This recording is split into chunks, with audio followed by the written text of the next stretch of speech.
Gloves, I like American 96, and it's going to be a shoe review on the S. Edgar. Bobby Worst, second pro model shoe with S while they're still alive. Has the S logo right there. It says Worst right there. S right there, and then I had it on the back, but it ripped off. This one has it. It has a suede upper with a canvas tongue and a canvas right here in the back. It's leather lined. It has a thin padded tongue, thin padded collar. The tongue isn't like extremely thin like say the America Lace or any other shoe like that. It has some padding, it's just thin. Same with the collar. The collar has probably a little bit more padding than the tongue, but it's still thin. It's a nice clean one-piece toe cap, so the laces are set far back, so it's like sentimental toe cap you got. The shoe comes with an STI DTF insole, which stands for drop to the floor. It's a Pro 2. It's extremely thick, so it's very well padded, extremely comfortable. It also has this G2 gel insert in the heel. It has DTF Pro Volk construction, which is basically just double wrap Volk, which is the Foxing tape, 2 layers instead of 1. And also the DTF construction is basically, the reason it was made is because they wanted to put more board feel without sacrificing foot protection. So basically the shoe is constructed as a rubber, insole, and an upper. So that's why they put the thick insole in, because there's no midsole to protect your feet, and the insole is pretty much all your impact protection. It also has a 400 MBS natural gum rubber outsole with Excel inspired grip.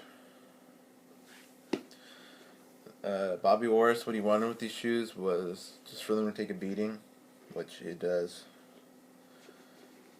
It's also named the Edgar because that's his middle name. But yeah, these shoes were meant to take a beating. They last extremely long. I've been skating these for 4.5 months, and that's the most durability I've gotten out of a vulcanized shoe. So these things are insane. They also have this thing called resistic toe underlay. I think that's what it's called. It's just this orange thing. It's a rubber insert that goes around the toe. So like I said, it's a one-piece toe cap, so there's nothing to rip and it lasts a while. All I got was this, not even much. No rips on the toe cap for kick flips, so that's insanely good. The worst thing I got was like this little tear in the sole. That's not that bad. And this rip in the ollie cap on the suede, which isn't even a big deal. It's not even that big. It's very little. But these shoes, the toe cap is really good. It gives you a great amount of flick. It has a beak-shaped toe cap, which is a rounded point. Now there's, I think, about 4 different toe cap shapes. There's more of a squared toe cap, which it's not actually square, it's just kind of squared. Square, round, beak shape, and pointed. Now for me, when I've skated a shoe with all those shaped toe caps, squared, you have to put a little bit more effort into your flip. Into your flick. Just because it's squared, so it's a little bit more awkward. So you got to put in a little bit more effort. And then rounded is just good and classic. It's just good. Just get a good amount of flick. Feels right. Beak shaped, which is my favorite, my personal favorite, gives you the most amount of flick. At least for me, it does. Where you can, it's just easily control your board and your flick. And I think it's the best. And then you got pointy, which pointy does give you the most amount of flick with ease, but like I feel that you overflip your tricks, so you don't have as much you can blast kickflips like nothing, but you get a little bit less more control just because you can do it so easy. So the more emphasis you put on it, the faster it's gonna flick. So I like beak shape because it gives you the best of rounded and pointed in one. I really love one piece ollie caps. I mean, this has a panel right here, but still, like, all your wear is going on the toe cap, and they last like way longer than a paneled ollie cap or a stitched ollie cap. It's just like way better. This area was double stitched. Lasted a good amount of time, I guess. That's starting to eat away at the suede right there. I got a little tear right here, but it's nothing much. Only right there. The laces last a little bit longer. The actual black laces last an extremely long time. They have metal eyelets, so it helps, and then they're set so far back. So the original black laces lasted extremely long, except like the inside part, this one right here that goes underneath, was somehow getting like ripped and stuff, and it looked like a mop. I felt like really stupid, so I just cut it, and then they ended up just exploding. So I had to like change my laces, and then I had a pair of white laces, and they lasted, I guess, a couple weeks, and they ripped, just totally, extremely just destruction. They were torn through, and then I barely put in new ones yesterday, and the ollie one already blew out. But basically, it came with extra laces, which is the white ones. I've been using the ones that it came with, basically, so it's not bad. The comfort of these shoes is amazing. It's really soft in the inside, the toe cap, I mean, and then the insole is incredibly comfortable. Like, I like it more than an Ortholite insole just because, like, Ortholite insoles don't offer any impact support, and these are like the best.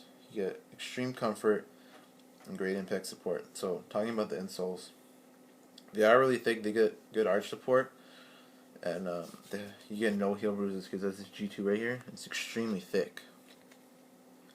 I landed Primo, and it still kind of hurts, but it's just a normal insole.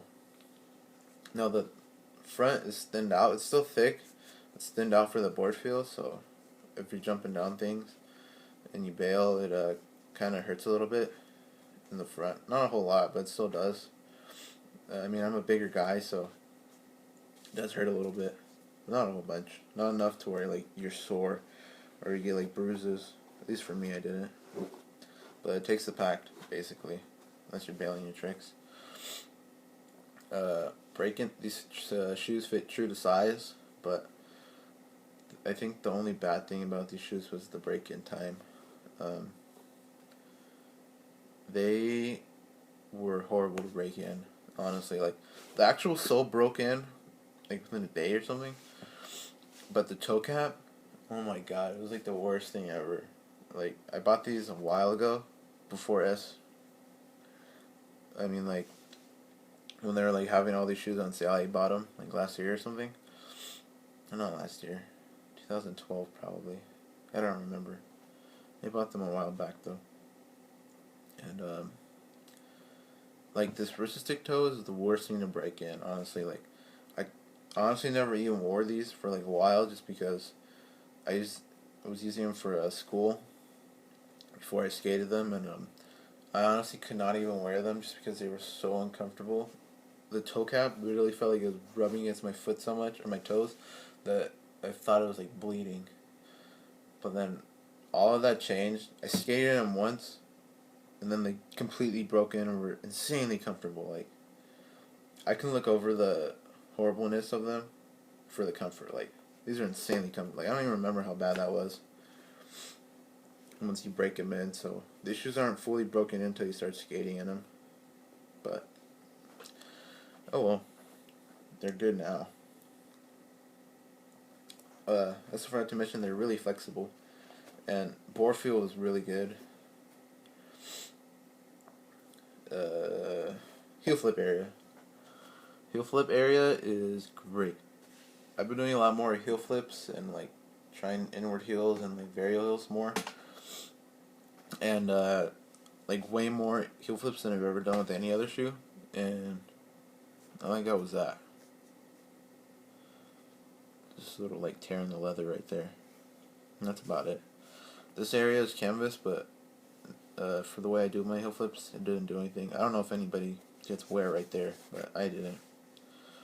Not even this got messed up. The tongue got a little messed up. This is the first time in like a while that my tongue has actually been shredded. Oh, it's because when I was skating the second pair of laces on them, they just blew out, and I only had like 2 shoelaces in the loops, so they were. I was just skating without them, and the tongue kept pushing up against the board and ripping. Excuse me. And so that's why the tongue got a little shredded, but originally only the top part got a little ripped, but then the whole thing started to. Breathability. The breathability is just these 2 little holes. It's average, maybe a little less. This is basic. I mean, it's nothing compared to like the New America stuff, but it still does something, I guess. Like, it lets the hot air out of the shoe, but it's not like you're not gonna get swamp foot. You still do, but usually when I like skate, my feet start to like boil in the shoes, and then I have to take them off. But with these, I didn't get that. I mean, you still get swamp foot, but they just don't overheat. And stability of the shoe is great. They have a true to size, and they have a pretty snug fit, so I like that. It's not like the First Bloods where it was like tight in the toe and then kind of loose in the back. This one is like snug the whole way through. This is my left shoe because I am regular. I don't know if I mentioned that, but the heel cup is really good. Doesn't get flimsy. The collar does a little bit, not a whole bunch. Like, it's not like lame or anything. I really like when this is a new thing, like the way the collar's in the back. I think it helps a lot. It keeps your foot in lock. I rolled my ankle maybe about like 3 times with this.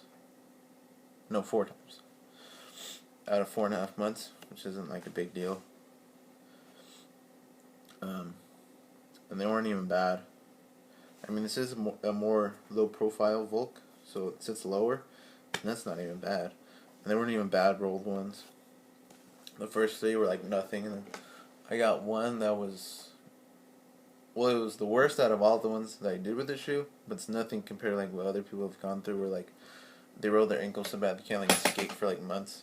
Mine was only I couldn't skate for like 10 minutes, but it wasn't really anything. But I mean, you kind of get it coming. I mean, it's a low top, thin padded, so of course you're gonna roll your ankle. But stability is nicer than most shoes. Now into the grip.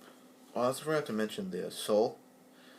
It's super good. It's like, I love double wrap Volk soles just because it's so durable, and it reminds me of like a cup sole just because if you have like a normal vulcanized shoe, the rubber just wears down really fast.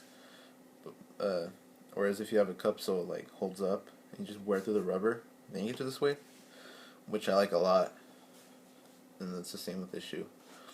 Now onto the grip. This is the best S pattern grip that I've ever had. Well, so far. I still have another S shoes that I'm gonna skate. They have another XL, but it's different. At first, I kind of doubted the soles when I saw them because it's kind of flat. I was like, oh, it's kind of flat, but they proved me well wrong. They last an extremely long time, and they're really grippy. Like, I have some wear in my pushing foot. Like, as you can see, it has like a pattern where one's inside, one's outside. So, as you can tell, some of them, like the whole middle part where like the forefoot of your foot is, it's just like out. And I got a little bit of a flat spot right here on my big toe and a little bit of wear down there. But it's like not even anything. So overall, these shoes were really perfect, honestly. Except for the break-in time, but I can overlook that. because once you skate them, they're amazing. And they take the pack, extremely durable, got great soles, good board feel. So overall, they'd probably be like a 10. They're just really good. If you didn't skate any, or if you never skated S, that's why they went out of business. But these shoes were great, amazing, top quality.